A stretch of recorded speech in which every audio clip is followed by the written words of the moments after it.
In the tapestry of life, where every thread holds a story, America in Black and White emerges as a haven for the voices echoing through the heart of our communities. In this podcast, we wade through the rivers of our collective experiences, celebrating the vibrant hues of change brought forth by the whispers of hope and the roars of action. It's more than just a conversation. It's a journey into the heart of our society, illuminated by the light of those daring to dream and do. Join us, and let your voice be the melody that guides us toward a dawn where every color finds its place in the masterpiece of our shared destiny. Together, let's paint a future brimming with the positives that dwell in our minds and the actions that shape our world. Good evening, America.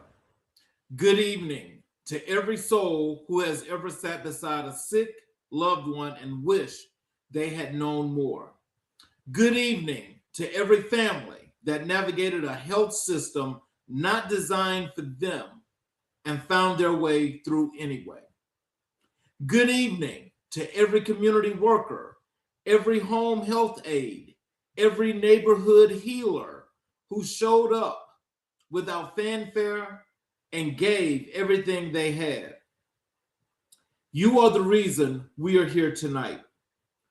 You are the reason America in Black and White exists, because somebody has to say your name. Somebody has to stand in the light and tell the truth about who built this nation, who healed this nation, and who is still saving it today, one life at a time. This is America in Black and White, the show where we do not sanitize history, we celebrate it, where we do not whisper about Black excellence, we proclaim it. Every episode of this program is a tribute to the men and women who came before us, whose shoulders we stand on, whose sacrifices became the soil from which our futures grew. Tonight, we carry three names with us, names that deserve to be spoken aloud, name that deserves to echo. Naomi McCowan, Emma Corbett, Maddie Blake, three women, three rivers of love, discipline, and purpose that flowed together and shaped a man who would dedicate his life to the health and wholeness of his community. We will honor them tonight. We will call their names, and we will let the world know that their legacy did not end with them. It walks among us. Our guest tonight is a man who saw a gap in the world and decided not to wait for someone else to fill it. He is a man who understands that healthcare is not merely about medicine, it is about dignity. It is about making sure the people in zip codes that have been overlooked, underfunded, and underestimated have access to the knowledge, the training, and the empowerment that can save their lives. He built something. He built it from vision, from conviction, from love, and he built it for you. His work is not confined to boardrooms or academic journals.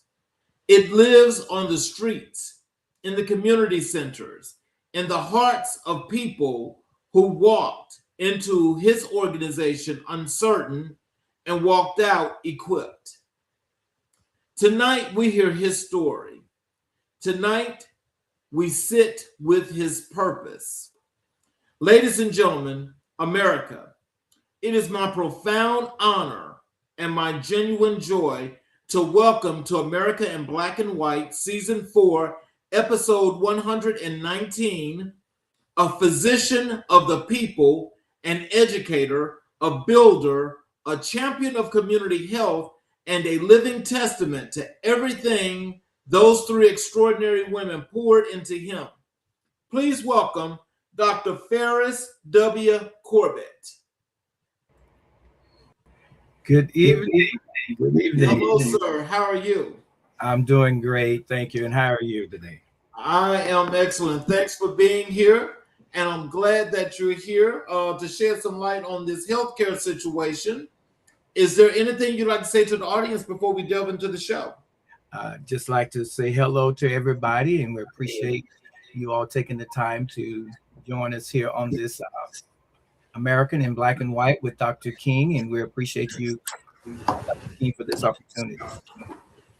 Well, I want to thank each and every individual before we get going. I want to thank each and every individual that's here tonight. And I let you know that I appreciate you for supporting us. Those who support us every night, I appreciate you as well. And I hope you guys sit back, relax, and enjoy this wonderful show here. Dr. Corbett, I like to start, as I do with every show. That is, I like to give the audience the opportunity to learn a whole lot more about you before we delve into the really good things that you're doing. This is what I call your origins and upbringing. So, Dr. Corbett, take us all the way back to the beginning. Where did you grow up, and what was the texture of that community? What did it feel, smell, and sound like to be young Feris Corbett coming of age in that place? Thank you for that question, Mr. King. I was born in a city called South Austin, Georgia. During that time, it was a fairly small little town, but it has grown into a metropolitan area as of this day. Coming up in the community that I lived in, everybody knew everybody. If you were doing something wrong and a neighbor saw you, they would say something to you, and then they'd say something to your parents, and it was just a well-knit community.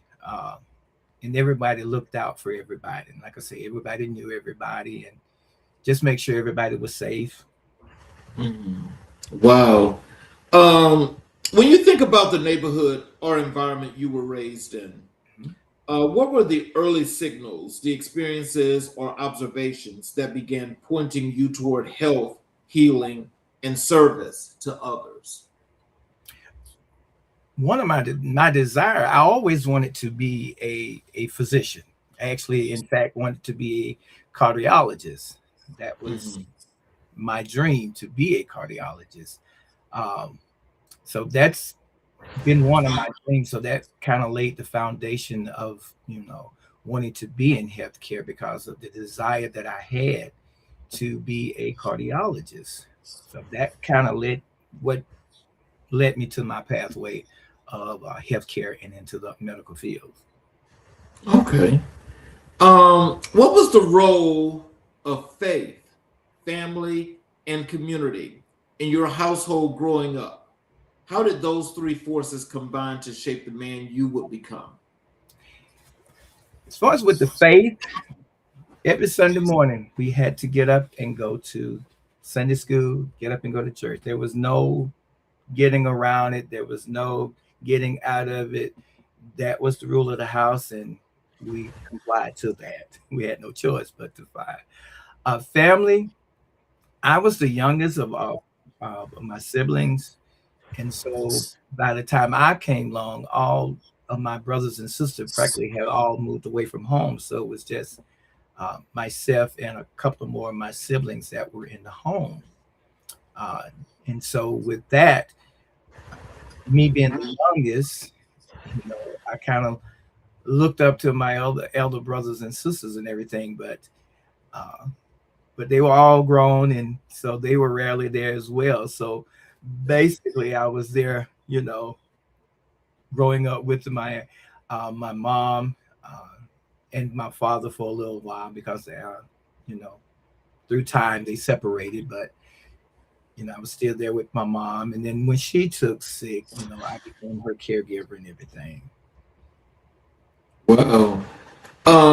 So were there moments in your childhood where you encountered the healthcare system, either your own experience or a family member's, that left a mark on you?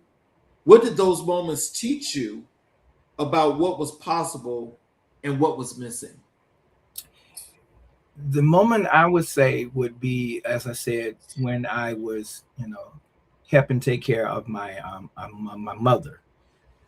So that kind of opened my eyes to some things, having been in the hospital at the bedside with her and taking care of her.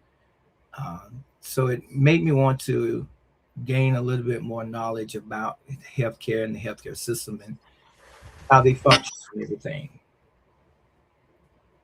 Wow. So, who was the first person outside of your immediate family to look at you and say, with absolute conviction, you're going to be something great? What did that affirmation mean to you as a young person still figuring out his path? The first person I would say that said something like that was when I took a patient technician course, and the actual instructor of that course, it was a letter that she actually wrote to me upon graduating from that patient technician course. And I still have that letter to this day. And one of the lines that stood out to me the most was where she said in that letter, is once in a lifetime that a student inspires the teacher, and you're one of those person that does that. And that when she said, and encouraged me to keep the faith and let me know that I was going to go somewhere in life. So, as you think about where you are today compared to then, what are some of the lifelong lessons that you learned that's made you a much stronger individual as you go further into your career field? Maintaining integrity, honesty, and professionalism at all times. Even if you have family or patients that may be outraged, cursing and swearing at you, to maintain that professionalism, that integrity, and being honest. So, is that like one of the things that, as you look back and you think about, um, your spirituality and how you grew up going to church? I mean, is that are those some of the things that help you along as far as your moral compass and how you deal with people? Yes, it does. Plays a huge role. And of course, my faith, it plays a huge role in that too. Because So looking back at the child you were, what mm, qualities or instincts did young Ferris possess that you now recognize as the seeds of everything you have built? wow. I would have to say with uh, growing up and while we was in middle school and everything, people will always come to me asking me questions, confiding in me. Um, if they had issues or they had concerns, they would come and, talk to me. And to the best of my ability and my knowledge, I would give them what little advice that I could give to them. And that was a constant thing. People always coming up to me, looking to me for uh, advice and guidance and everything. Even on riding on the school bus, we'd be riding on the school bus, and I'd be sitting at the back of the school bus, and everybody's turning around, talking to me, asking me questions and things of Mhm. that nature. I mean, not just things about the Bible, but things about life in general. So let's transition over to the women who shaped you. That is Naomi McCowan, Emma Corbett, and Maddie Blake. Um, we want to honor three women tonight who are foundational to your story. Can you introduce each of them to our audience? Who are these women, and what was the nature of your relationship with each of them? Okay, we'll begin with Emma Corbett. Emma Corbett was my grandmother. Um, we stayed like right across the railroad track from my grandmother, and so every day I was at my grandmother's house. And Tuesday nights she would have in-house Bible study, and I would be the first person to show up for the Bible study. And one thing she would always say to me, would always call me her little professor. Um, go So ahead.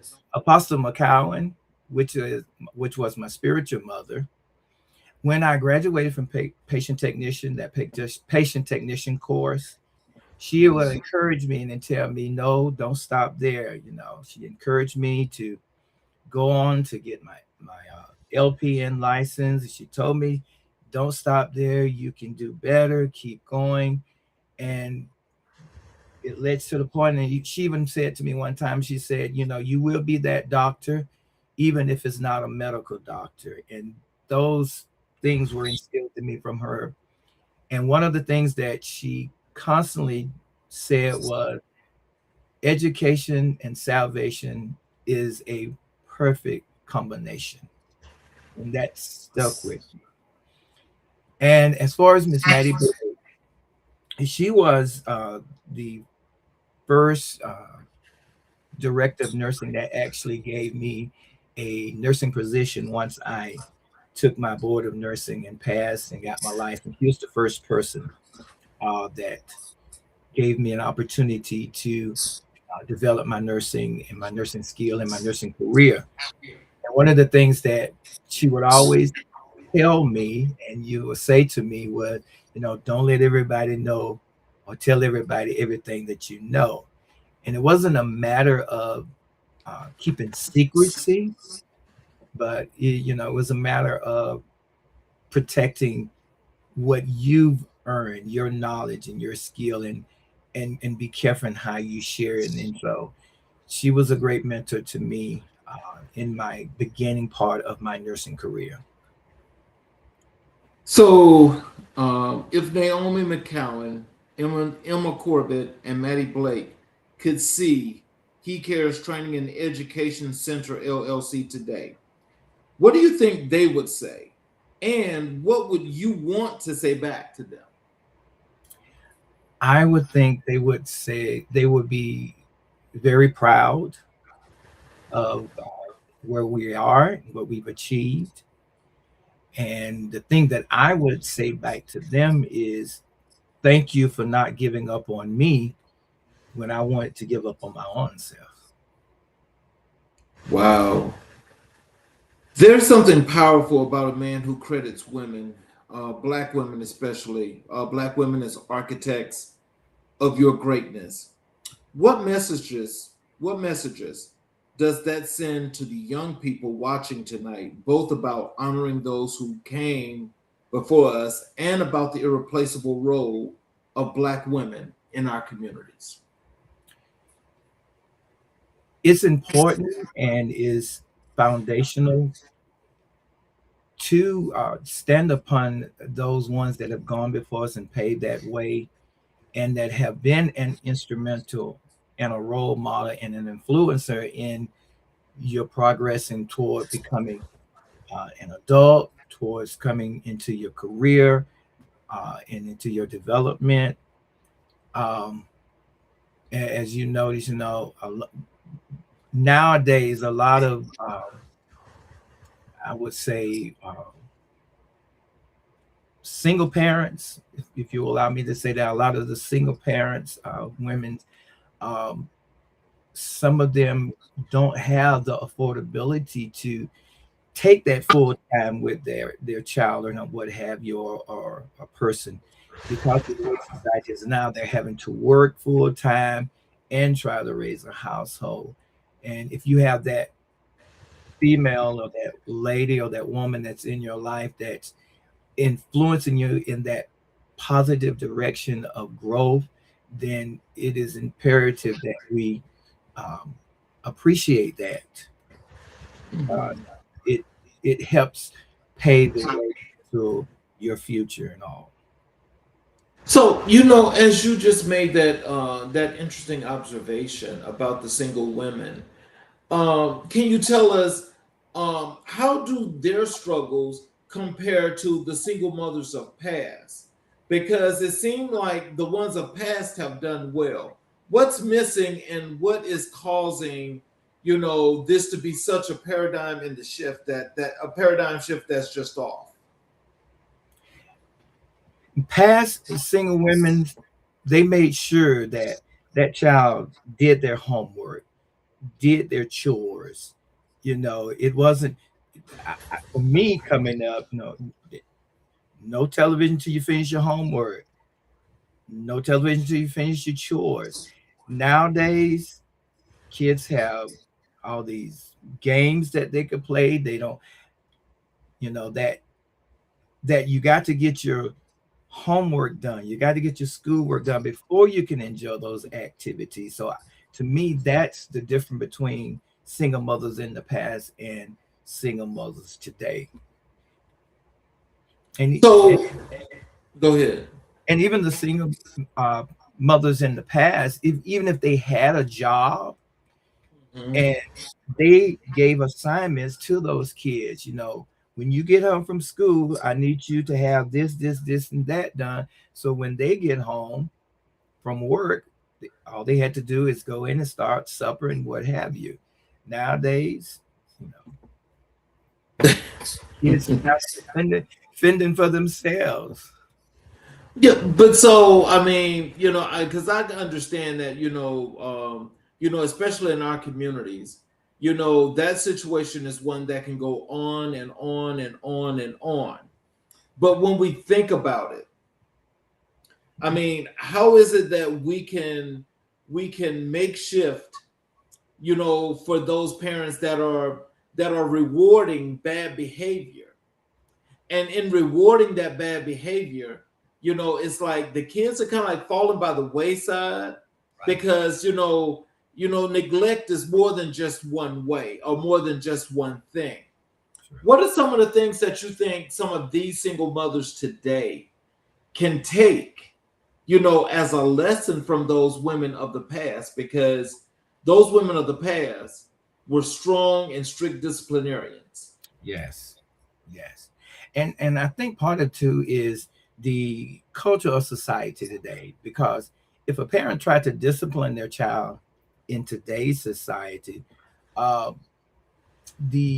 possibility of them going to jail for disciplining their child or being, themselves disciplined from having to discipline their child, that to me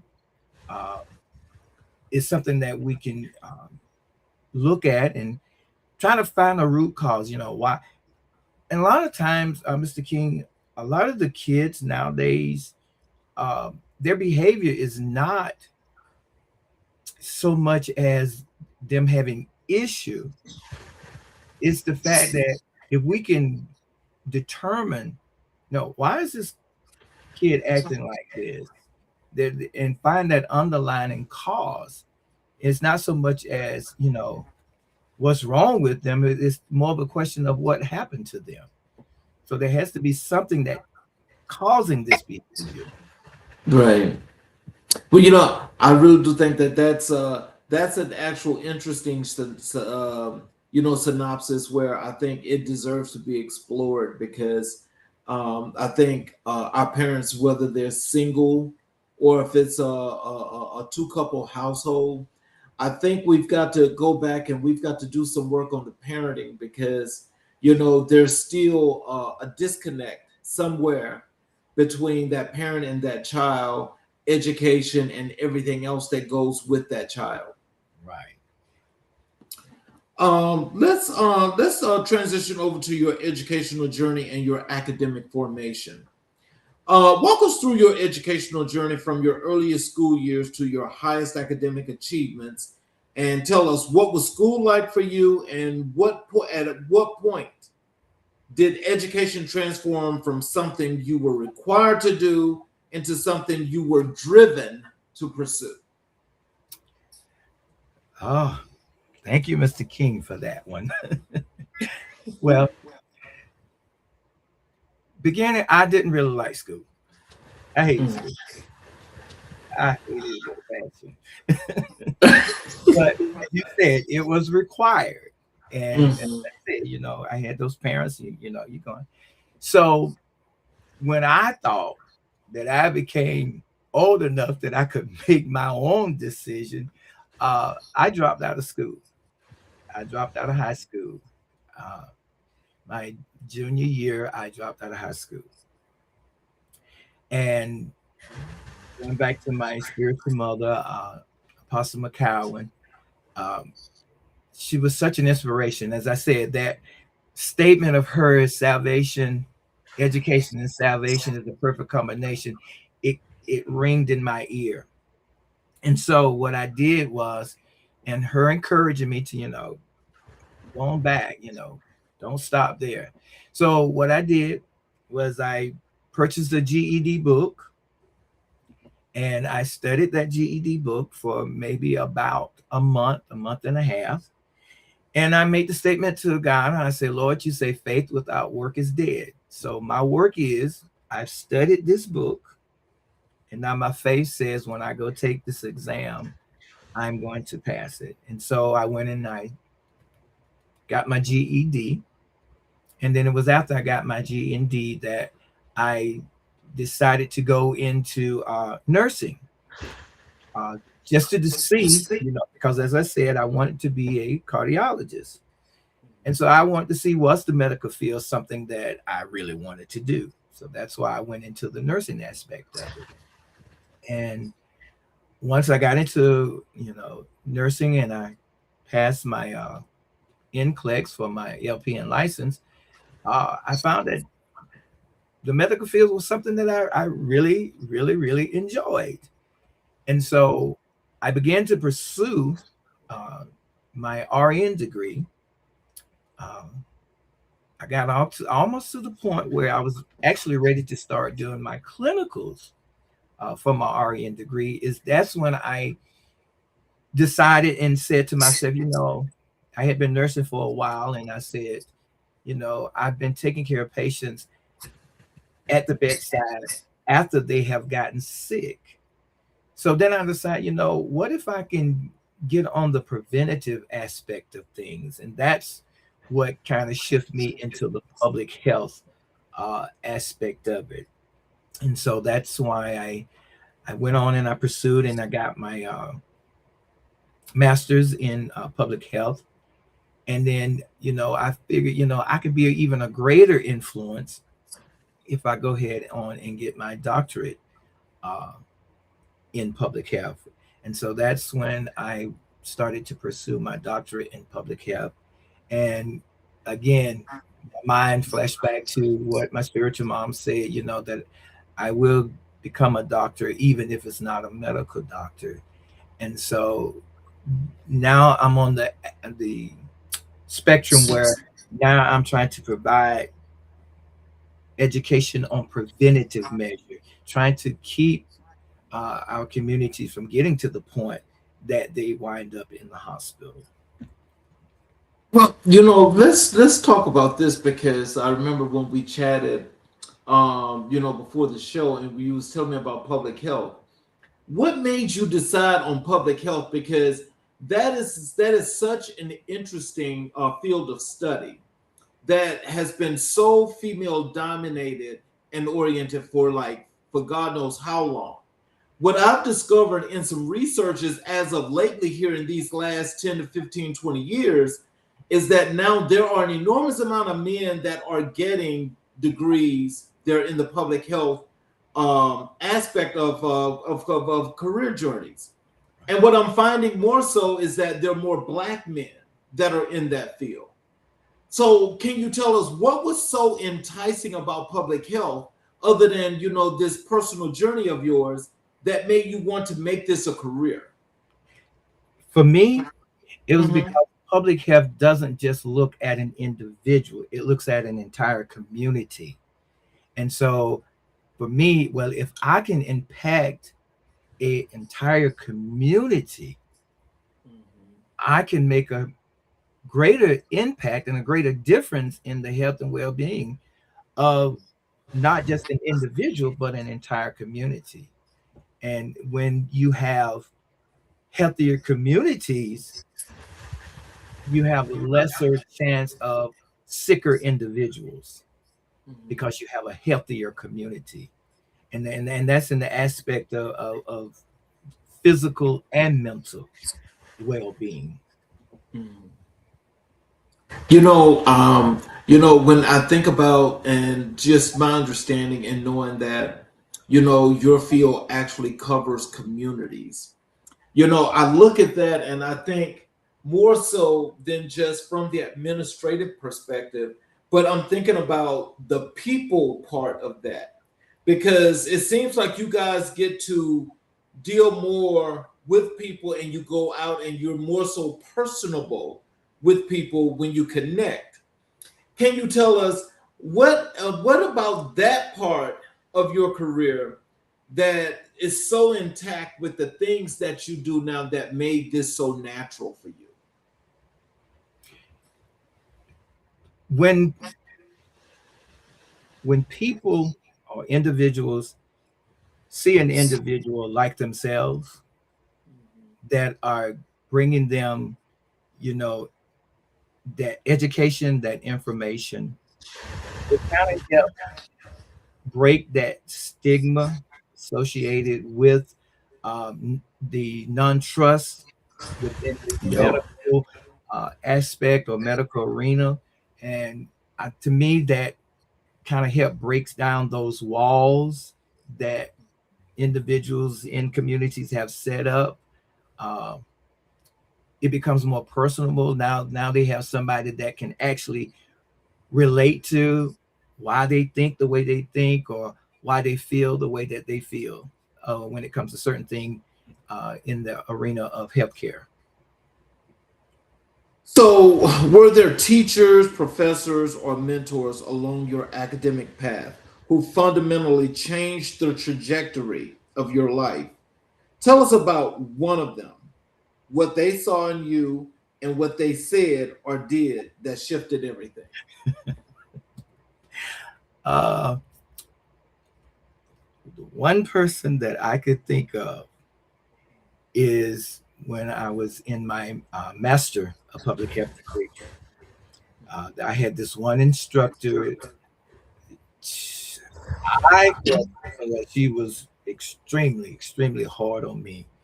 She, she, would, she would take my papers that I would write, and she would dissect them like I was back in anatomy and physiology, and she would dissect it so hard. And when it was time to graduate, I actually told her, uh, and I'll say her name. Her name was Miss Jones. I actually told her, I say, I actually thought you didn't like me because you were so hard on me.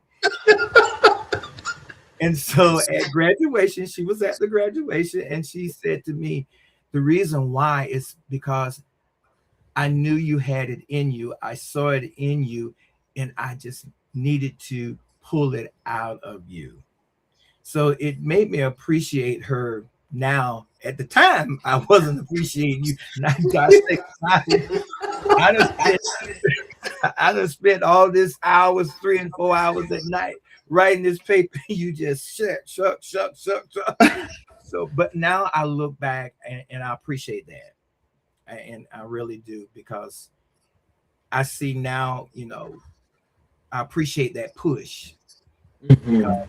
If she had not pushed me, I probably would not have pursued it. I probably would have gave up, even though I was mad. But Mhm. I appreciate, and I did tell her I appreciate her for. Mhm. So, higher education for Black men in America is never just an academic journey, it is also a navigational one. What barriers, biases, or challenges did you face in your academic formation, and how did you refuse to let those forces define your outcome? Barriers. One of the major ones that I can think of at the top of my head was the financial barriers.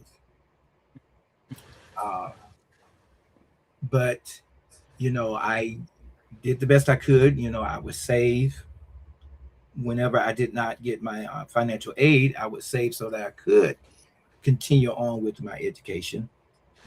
And the other thing was I was determined. I've come this far, and overcame challenges. I overcame obstacles, overcame being a dropout, And so that kept me motivating. And also, I had a dear friend. We actually she started in the doctoral program for DNP at the same time I was going for my uh, Doctor of Public Health. And at night, we would be both at night, up late at night, encouraging each other, sharing, look at this paper for me, look at that paper for me. And so that we were kind of motivation for each other. And she is my co-founder of He Cares. So, so would is it safe to call her your accountability partner? I would say yes, and I would say we're both accountability partners for each other. Yeah, there were times she called me and was pulling her hair out.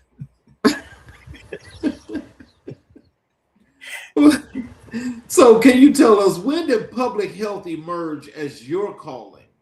Was there a specific course, a clinical experience, a paper you read, a conversation you had? What was the moment you knew this was the field where you were meant to make your mark? When I was researching about the public health field and researching about what school I wanted to go to for the public health. But the main thing is when I was starting to research about the public health field, what all it entails, what all it involved. And as I said earlier, that's when I made that decision, now instead of taking care of a person after they've gotten sick and in the hospital, I probably can make a difference in providing education and teaching about prevention. And that's when I started along the public health journey, making that choice from caring for an individual to caring for communities. And that's when I got on it. But it came from me researching about public health and what it entails and what's involved in public health. That's how I got on the public health journey, doing the research about it. So, how did your academic training intersect with your lived experience as a Black man in America? How did you reconcile or integrate what the textbook said and what you had seen in your own community?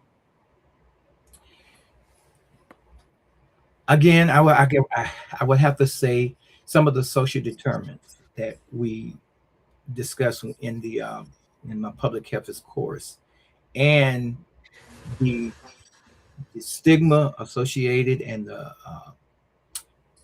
around the fear of going to a doctor, not trusting doctors, not trusting hospitals. Those are some of the things that was in the community, and those are some of the things that I saw in my academic studies about those social determinants and how that individuals had this fear or this stigma or this mistrust that's associated with the medical field and the healthcare system as a whole, and the fact that the healthcare system was not beneficial to people in my community, so to speak. But as we was doing our academic studies on public health, I began to see, and that began to, okay, I can make a difference.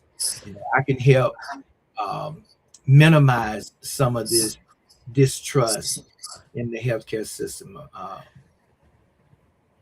by someone seeing a person of my myself, someone like me, like someone like them, the people in our community. And so I could help kind of minimize that distrust and be more of an encourager. Go get your prostate exam done, especially African American men, prostate exam. Oh no. And so, in my academic study, realizing that, early detection could help, prevent you from getting to that stage 4 of prostate cancer, by having those screening. And so as I was doing my academic, learning this thing and learning how to communicate that to, people of our communities and let them know, hey, you know, this is a preventative disease. Or if caught early, detected early, but again, and even with women's and their self breast exam, while you're in the shower, go ahead and do your self breast exam. And a lot of people don't understand that men also can get breast cancer. Yes. So that's so. Go ahead. So that's why, with my academic and public health, I feel like I can, reach out better to the community. Let's talk about this key word I've heard you mention more than one time, stigma. Tell us about how the stigma works when it comes to our community and, having to go to a doctor and deal with somebody that don't look like you. Let's say you come from a gender perspective and you got men, a lot of black men hate going to the doctor because they just don't want to go or they just have a distrust period. And with our women that go all the time, but it seems like the medical field or the medical profession has got this thing where it's against the black woman and her health. Tell us about that. How does the stigma work that really we need to work on in order to make this a whole lot better in our community? A lot of it is generational thing that's handed down. It's more of a learned thing, if because you've heard parents, grandparents say certain things about, I went to the doctor and they just put me on all this medicine. They didn't really pay attention to what I was saying. They didn't really hear me. So that trickled down to today's generation. That it's more or less like, then you take the example of the Tuskegee Airmen, the experiments that done. That was part of that stigma. They just experimented on you, So when you go to that doctor, all they want to do is experiment. That stigma is ringing in their mind because they're thinking about what happened then, and now they're saying they're doing the same thing nowadays. So that's part of that stigma. They experimenting on you. They just fill you up with this medicine. This medicine is killing you, and but if we can get to the point that we can provide that preventative part and keep that as the forefront, I think it would kind of help minimize some of that stigma. So I want to ask you one more question on that before we move on, because that's really, really interesting. There's another report that I read like a couple of weeks ago. Mm-hmm. And it actually stated that from yesteryear, somewhere around the 40s or the 50s coming up to today, that Black physicians were so discriminated against that they were discouraged and kicked out of the medical profession, period.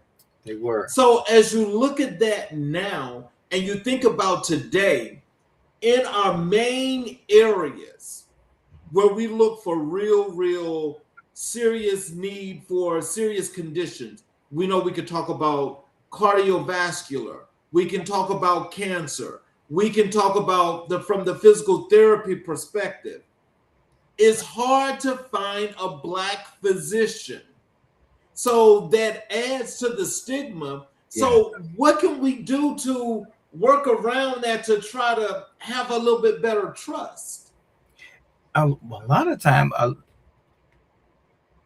they don't think that they can actually achieve that goal of becoming that cardiovascular surgeon or that nephrologist. They don't feel like they can achieve that goal of becoming that specific specialist. You know, they can get to the point, okay, I can be a physician assistant, I can be a nurse practitioner, I can even be just a general practitioner, MD. But those specialty areas that, as you said, the cardiovascular, a cardiovascular surgeon, they don't feel like they would be accepted, if that makes sense. So they don't feel like they can achieve or attain that. Because as you said something earlier, it's because Black physicians and surgeons back then were rejected.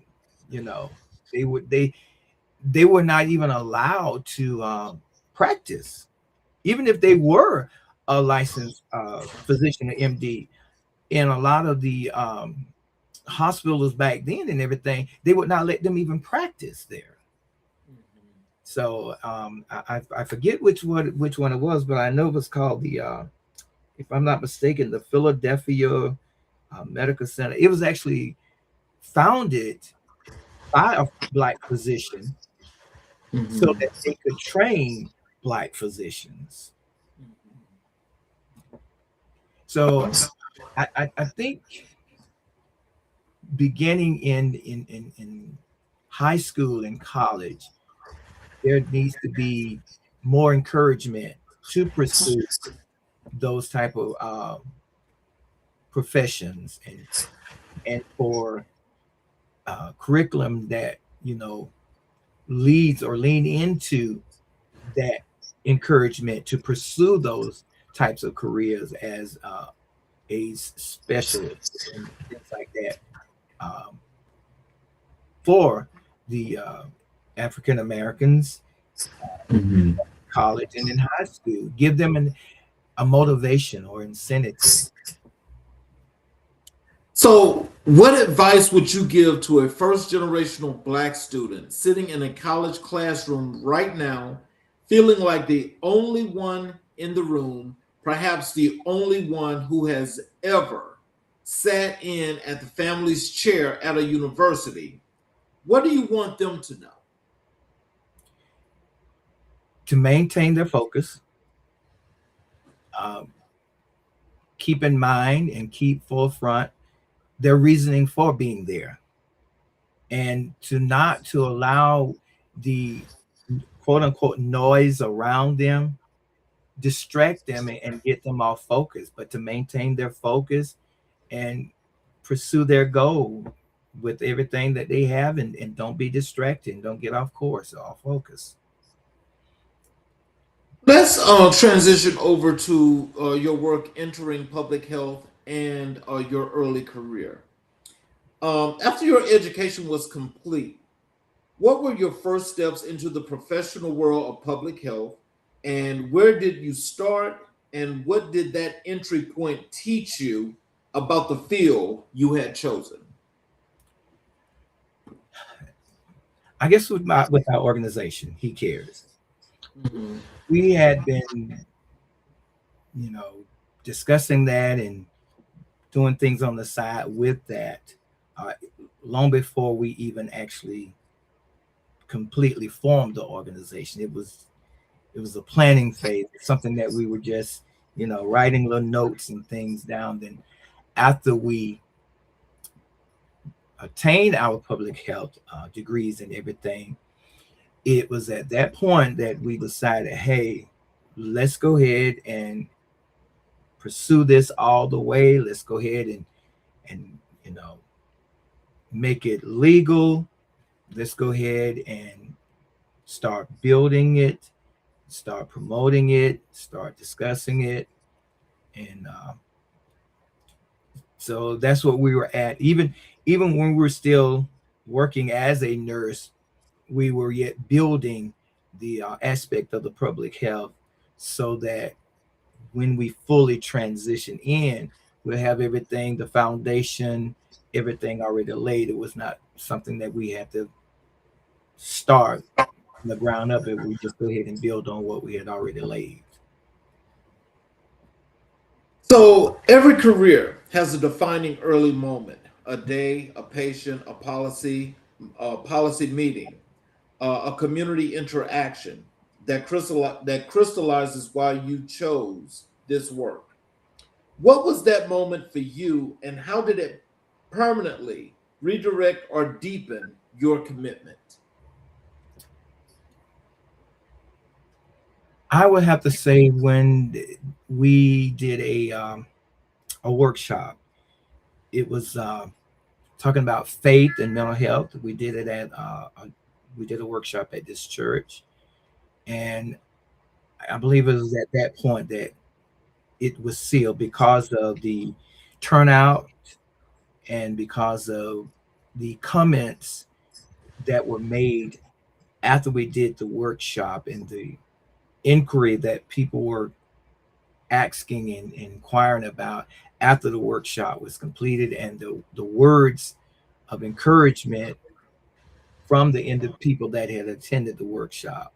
Um, and one of the things that really struck out to me is when some of the attendees says, this is needed, it's needed on a continual basis, and you need to keep this going.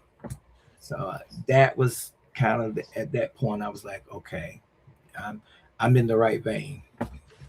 Okay, that's what's up. So it was then. I guess that means then you had your feet wet, so you was already set in, and you just ready to dig in and go deeper and deeper and deeper and make this thing work. Right. Yes. And then shortly after that, we actually received an invitation to do a be a part of a I guess you would call it a workshop again at Morris College in Sumter, South Carolina. Now that was the I guess the icing on the cake, um, because it opened up some other doors to do more seminars, more workshops, and everything. And so, yeah. So the early years of any career carry their own unique set of pressures, proving yourself, navigating workplace culture, establishing your voice.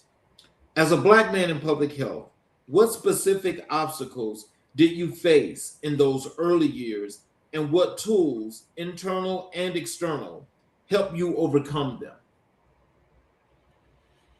Hmm. Uh, I guess I would have to say, hmm, it's a good question.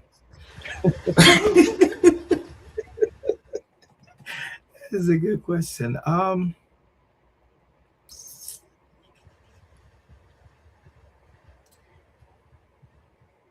would guess one of the uh, opposition was myself, Mhm. doubting myself, and uh, having that internal fear, or you know, what if I fail? What if you know I say something wrong? Or it's that. So I would say my own self, and so Mhm. to overcome it internally, I guess I would have to say I had to remind myself of, again, where I had came from and where I was at that moment. And of course, I cannot get away from my faith and prayer. And so let me just I want to preface this before I get into my next question. Okay. Is that with some of these questions where I'm asking you about being a black man, I just wanted to be understood to you as well as to the audience, is that I'm already understanding some of the pressures, the stresses, the differences, and things that you would have to go through from a mental and physical perspective in going through this career path. And so, what I want to make sure that what is understood is the fact that throughout all of this, you were very resilient to continue in doing what you did. Right. And so when I ask that, I want to come to this question here, which is, who were the professional colleagues, supervisors, or collaborators in your early career who truly saw your potential and helped amplify it? How did those relationships shape your professional identity? There are too many to name, to tell the truth. But I guess I would have to, let me just pull out a couple of them.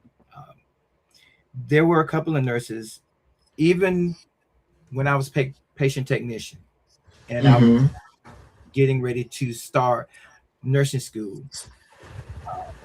And once I had started nursing school, there were a couple of nurses that kind of like took me under their wings. And, you know, they were like, if I shouldn't be saying this, but, you know, come on in here, start this IV. You know, they saw in me the potential of becoming a good nurse.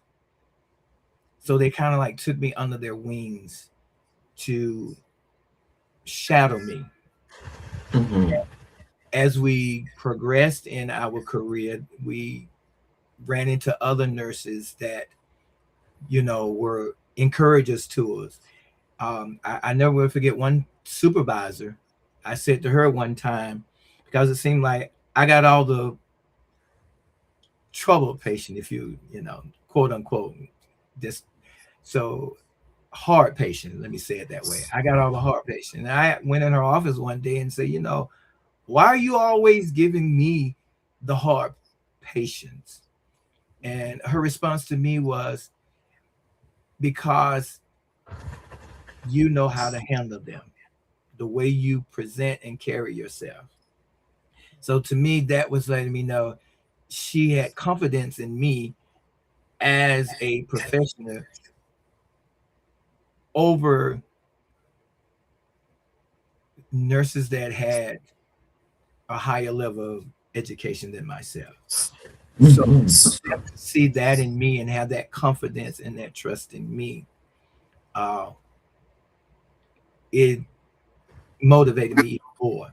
And as we went on into my career, there were times that, you know, the supervisor would have me orientating nurses that had higher levels of education than I had, because of the professionalism and the demeanor and my character and the integrity that I had. And this was both from Black supervisors as well as white supervisors. So, were there moments early in your career when you questioned whether you were in the right field, the right organization, or on the right path?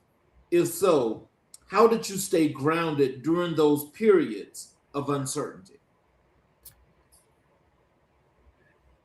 The only one that I could say was questioning the right organization. And so how I stayed grounded was, okay, I'm here for the patient. I'm here for 8 or 12 hours to take care of the patient until I find something different. So my focus was to remind myself of why I was where I was, and that was to take care of the patient.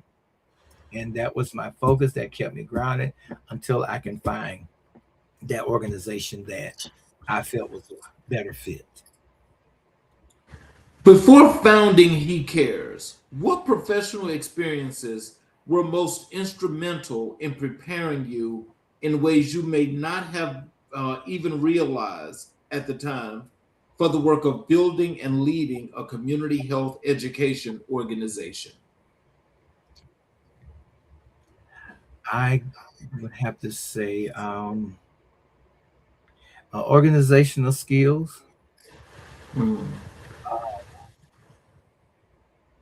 my attention to details, and my adherence to policies and procedures.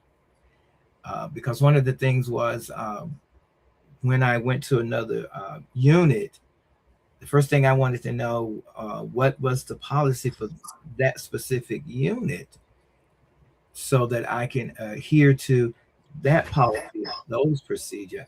You know, I was a sticker for policy procedures, Mm-hmm.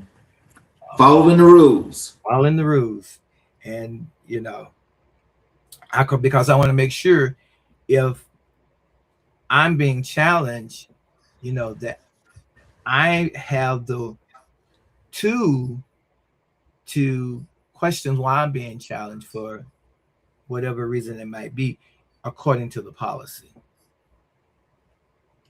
See, I think when you think about policies, you know, some people feel like, and I guess it just depends upon the individual. Some people think that yes, you do follow the rules, but there's always that time to deviate. Are you one of those people that deviate, or do you just stay on the straight line? I deviate depending on the circumstance. Okay. Circumstance. And So let's talk about your founding of He Cares Training and Educational Center. Let's talk about the birth of He Cares. Take us to the exact moment or the season of life when you knew you needed to build something of your own. What was the gap you saw, the pain point you simply could not ignore anymore?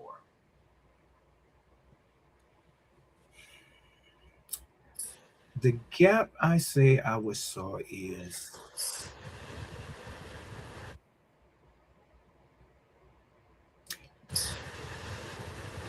the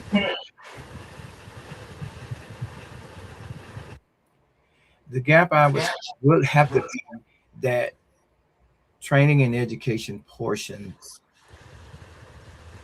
as I said earlier, about the preventive aspect.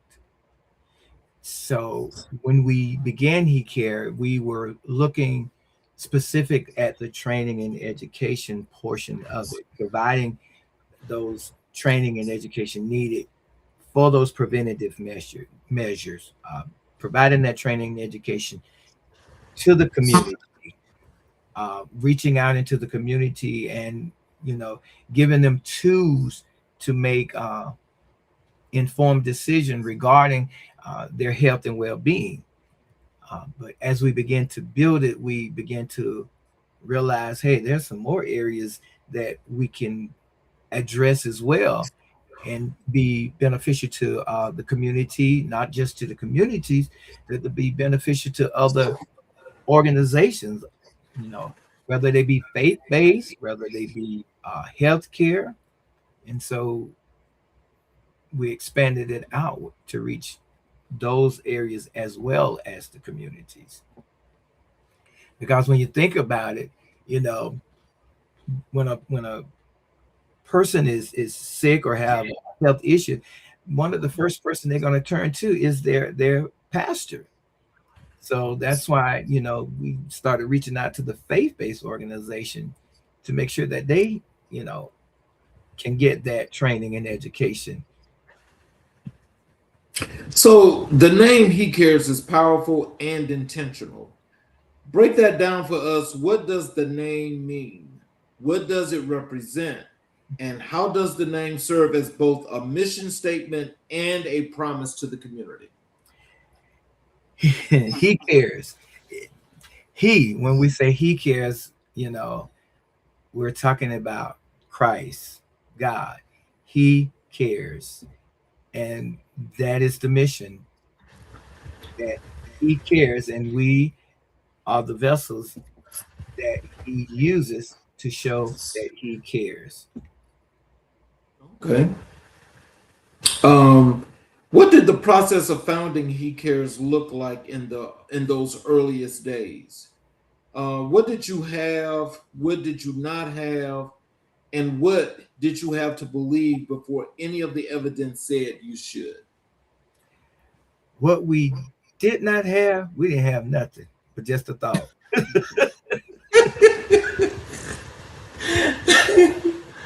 Hey, that's all we had, the thought. Um, so we start doing research and find out what do we need to get this organization started. What do we need to do to get it uh, recognized by the state? What do we need to do about getting it licensed? So we did all those research, and then as we did those research and find out, then we said, okay, we got all this information. We need material.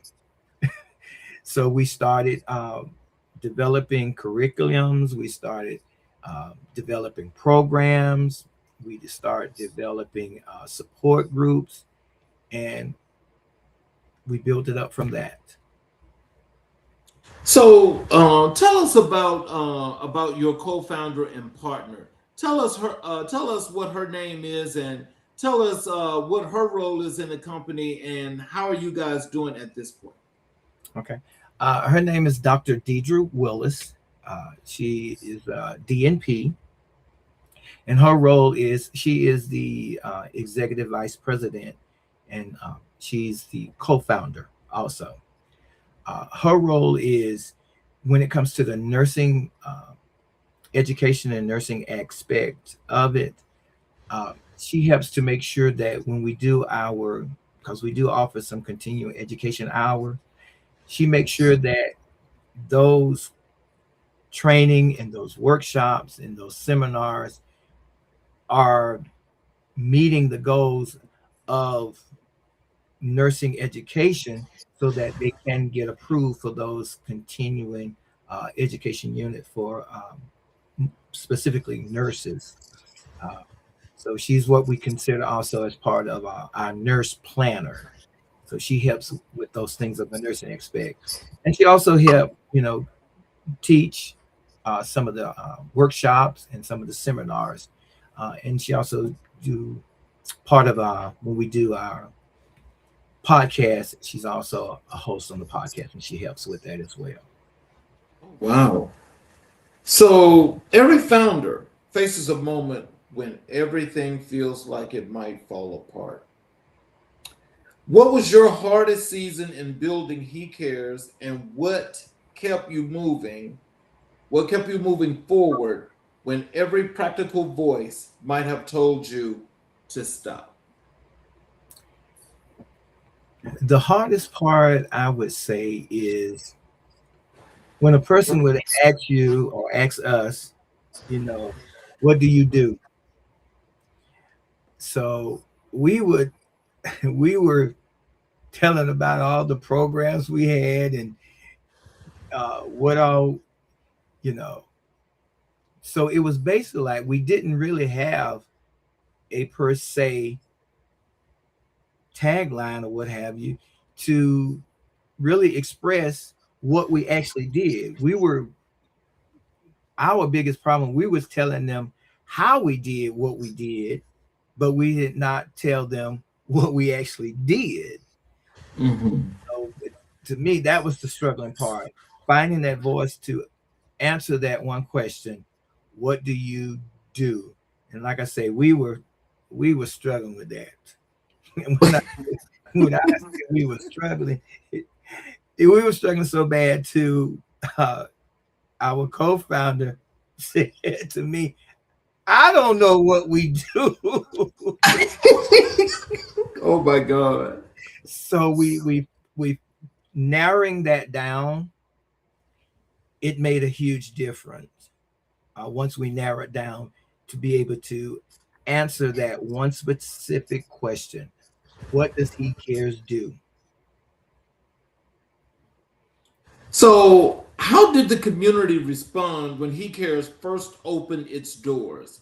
What was the initial reception like, the trust that was offered, the skepticism that had to be earned, and the early signs that what you were building was genuinely needed? I guess a lot of people saw the name, and as you said, it was like, wow, that's powerful. And then they would come out with that question: what do you do? He cares. Yeah, so what do you do? And so struggling to get that out there of what we actually did, it kind of turned some people away because we didn't tell them what we did. We just kept telling them how we did what we did. So it kind of like gave them a distaste in their mouth, and they kind of turned it away. And like I said, it wasn't until we finally came up with that answer to that one question: what do you do? And that's when things started to shift, and people start to understand and recognize, oh yeah, this is something that we could use. This is an organization that we need to have a discussion with. So, if you could go back and give yourself one piece of advice on the day you signed the paperwork and made He Cares officially real, what would you say to that version of yourself? Make sure you know what it is that you do. Let's move over to Black excellence, representation, and healthcare equity. Let us speak plainly about race and healthcare in your professional experience and observation. What does healthcare inequity look like on the ground, not in the statistics, but in the human moments, and why does it represent in a system that has been told repeatedly that it must do better? Healthcare inequity, what does that look like? It's when you when you're paying more attention to, let me rephrase that. When you label individuals that are actually having medical emergency or in severe pain or discomfort, and you start labeling them as drug seekers. And in actuality, they may be in a crisis, but you label them as drug seekers. Now, granted, there's some cases that may be true, but those individuals that actually are not, but are actually in a crisis, and we label them as drug seeker. I give upon an example. I know personally of a young man who was in sickle cell crisis, and they labeled him as being a drug seeker.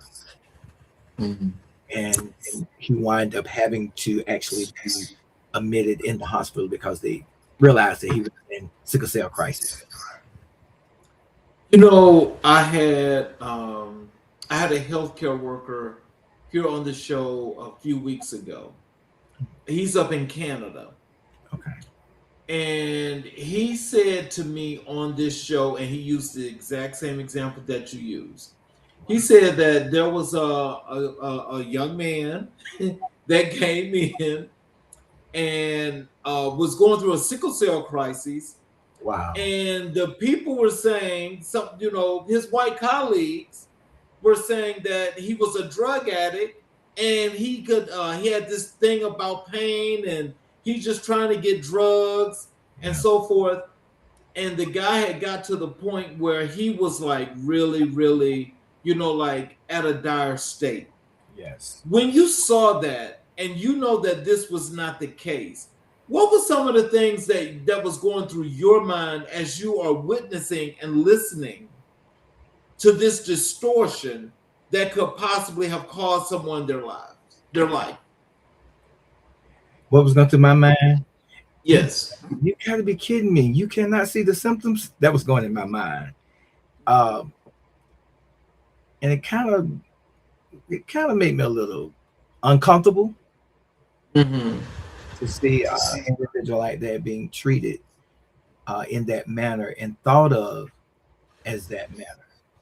And again, it goes back to what we talked about earlier, that stigma. They see a young man coming in, um, and they just feel like, he's just seeking drugs. Right. Why does Black representation in health education specifically matter? Walk us through the evidence, practical, psychological, cultural, and moral, for why it makes a measurable difference when the person training you, treating you, or guiding your health journey looks like you. It gives them individuals a sense of trust, and it gives them a sense of relief and a sense of hope, because they saying that this person understands me, this person gets me. Mm-hmm. And it helps break that fear, and it helps break that mistrust when they see someone that looks like them providing them care, and it gives them a sense of hope. But I just have to add this caveat again, because just as I think about this, it's one of those things that I was talking earlier with another individual, and we were just and in just chatting, and I was talking about triggers. These are things like this, especially when you can understand when they put these false stories out, these fake stories, like these little news articles and crap. Right. And you can read through them. If you can comprehend, you can read right through the lie. Yeah. Because what kind of bothers me is when people like myself, or there's other people that may come to, let's say, the hospital where you are, and they want to see somebody that look like them, because there is just no way I'm feeling the way I'm feeling that I'm going to trust you with your experimental thoughts, right, on what you think is wrong with me, when I'm telling you what's wrong with me. Right. And you're going to tell me, no, that's not what you're feeling. This is what's going on. No, that's not true. Right. But they're not even, but I mean, so when you just think about that, why are these people not actually, put on Front Street, fired, or something has to happen from a disciplinary perspective, that every person is different, but every person is a person, and you must listen to your customer. Mr. King, part of the training is they're taught that, but it's up to that individual to make sure that they adhere to their ethical codes. Mm-hmm. But it's not that they don't receive that training, they don't receive that education. It is that they do, but it's up to how they, once they're out in their practice, how they choose to carry out, like I say, those ethics codes, and to display those, ethics. So, and you said something about that triggers. Mm-hmm. Because a lot of African American people may have had a bad experience with an office visit or with a hospital stay. Mm-hmm. And when they encounter similar situation, it may not be the exact same situation, but similar situation, that's a trigger, and their mind goes back to that bad experience, and then they will shut down. They won't answer your questions, or if they answer if they answer the question, they're gonna half-heartedly answer the question, because we triggered something, and they're thinking about that previous bad experience that they had. And now all they're thinking about is just let me get up out of here. Well, you know what? I'm not gonna go delve too deep with this, but I'm gonna tell you, which is why, I understand why people so much always thinking about Tuskegee, is because I actually was misdiagnosed with something that I know my body better than anything else. Of course, I didn't take it serious, but I was told that I needed to go in and have an actual bone density scan. And I'm like, for what? So I'm like, that don't even make sense. Right. And it came out of nowhere. But see, these are kind of like the experimental things that these people do. And they hate it when you call them out on it, And so how dare you think people are going to just trust you, Right. when, especially if you're doing just a basic checkup, and all of a sudden they come from way from left field. Woo. And then look, they done threw something in there. Oh, you need to get a meningitis shot. Meningitis? I'm 60 years old. Why the hell am I going to get a meningitis shot? And too, Mr. King, what it is too, a lot of it is a lot of times, and it's sad to say, but they also look at your insurance. Well, insurance wasn't a problem. No, I'm not saying your case specifically, but I'm saying in some instance. Mm-hmm. So if you got, good insurance, oh, you got them. Okay. Because speaking from experience, even when I went to have my eyes examined and everything, and they looked and say, oh, you got good insurance. So they took me to the most expensive glasses. I'm like, no, let's go back up on this side. And that's what I'm saying. And so I said that because a lot of times they look at your insurance and they say, okay, let's do this exam, do this exam. It's sad to say, but it happens. What systemic changes in policy and funding and institutional culture need to happen for the healthcare equity gap to meaningfully close? And who has responsibility for making those changes happen? I think it needs to be at the educational institute, that they offer training in the care for, because a lot of our diseases are common, yes, but there's some diseases that are more common among the African American. And I feel that there needs to be that specific training in treating those diseases for African American and not just the general population. That makes a lot of sense, but then also at the same time, I think again we have to go back to all that extra that's thrown in there, because we got to make this hamburger be a real big old juicy cheeseburger.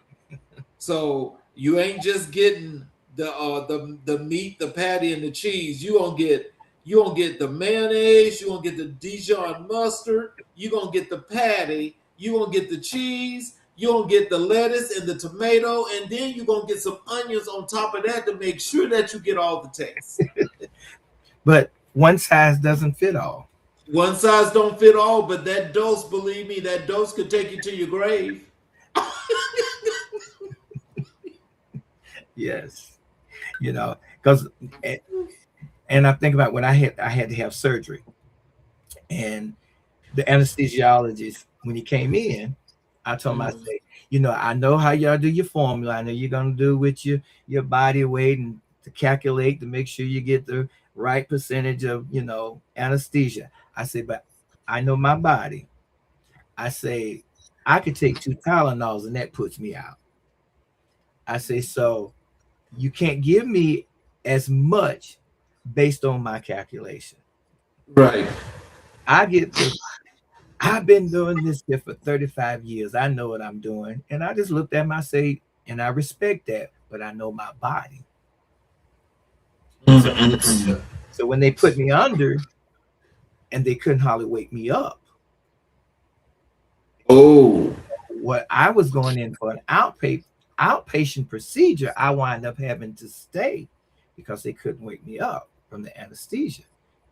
oh, He stayed in my room to make sure I was all right.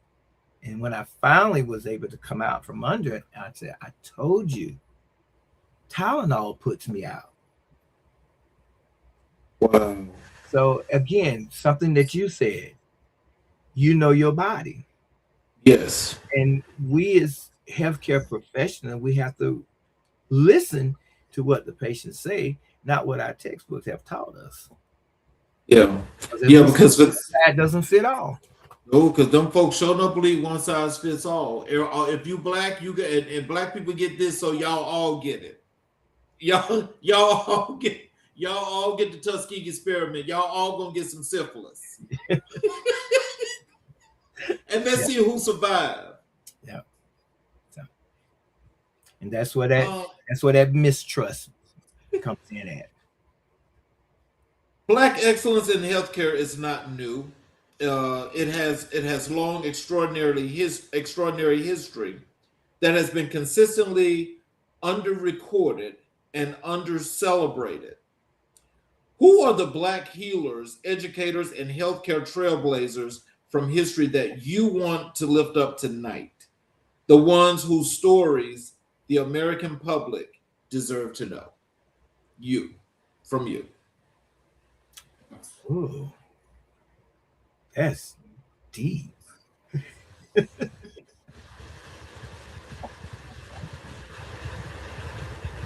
Living or dead? It doesn't matter. You want to lift them up.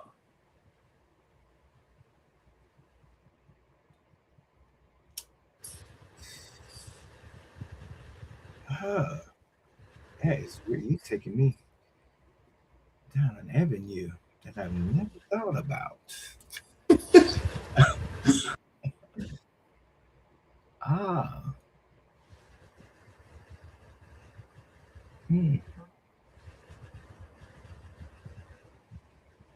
Mr. King, What we'll do is we'll save that question when you come back on your next appearance. Because I am glad of one thing, and I'm saying this on air. I am glad that you did not say Ben Carson. No, he was not even near my mind. No.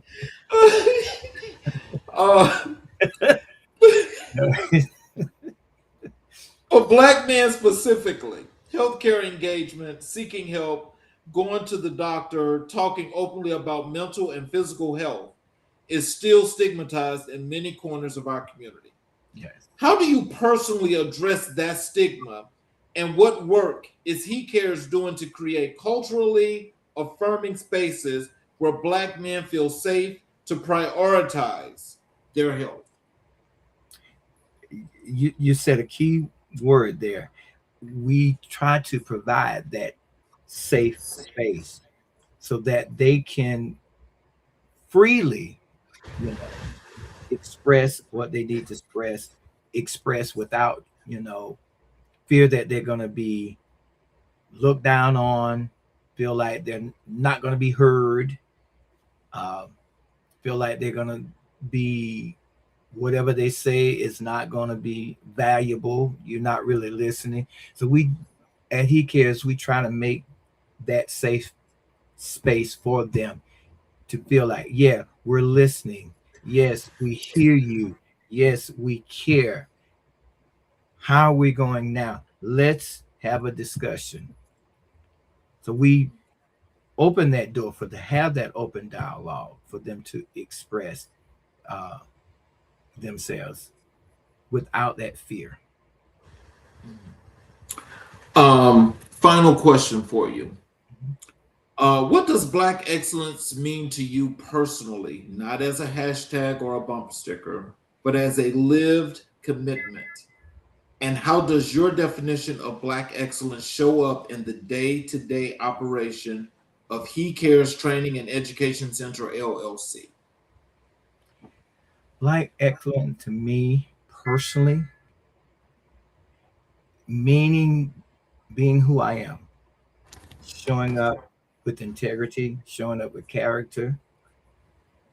And as far as He Cares, providing that education, providing that safe space, and just showing up to the community, being a support to the community, being a voice to and for the community. To me, that's Black excellence. So, in closing, what are some words of wisdom and encouragement you'd like to leave for our audience? Tell them how to connect with you via social media, your website, all of those good things that you'd like for them to know. What I would like to say to the audience is pursue your dreams. Don't allow anyone or anybody to tell you that you can't achieve it or it's out of your reach. Pursue your dreams. And you can reach out to us. We're at our website. Our website is He Cares Training Education Center.org. You can find us on Facebook. Our Facebook page is He Cares. That's the title of our Facebook page. We also do a podcast called Health Talk. You can find us on our YouTube channel with Health Talk. And again, that website is He Cares Training Education Center.org.